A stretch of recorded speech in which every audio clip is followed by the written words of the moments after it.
آج کے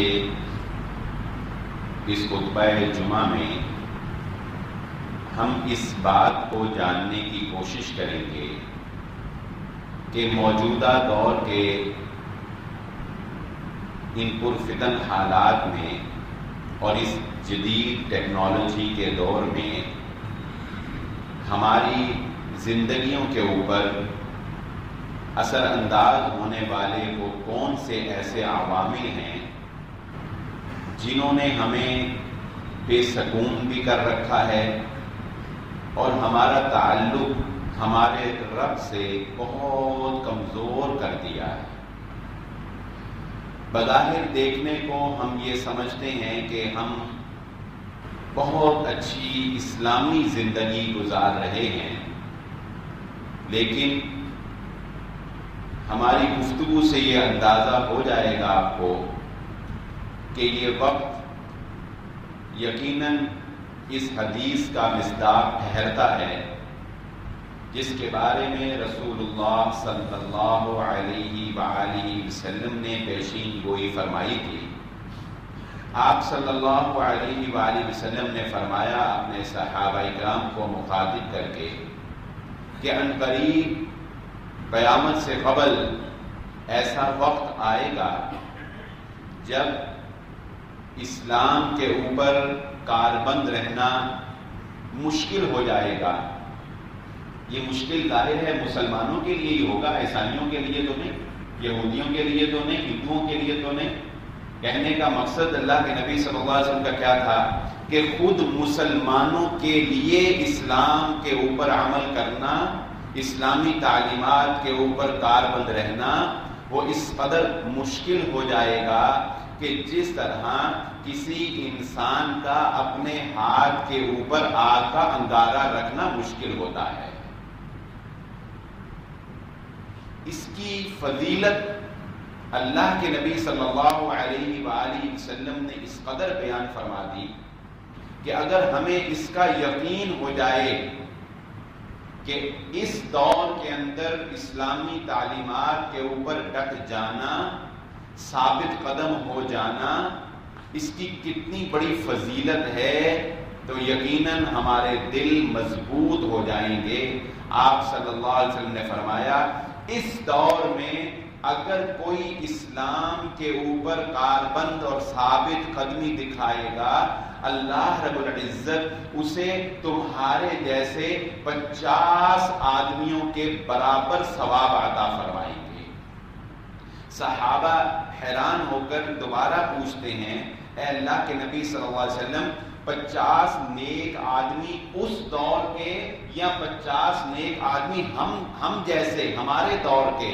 اللہ کے نبی صلی اللہ علیہ وسلم وضاحتی بیان جاری فرماتے ہیں کہ نہیں، اس دور کے نہیں بلکہ تمہارے جیسے تمہارے دور کے 50 نیکوکاروں کے برابر اللہ رب العزت اس بندے اکیلے کو ثواب عطا فرمائے جو ان حالات کے اندر اپنے آپ کو دین اسلام کے اوپر قائم رکھے گا۔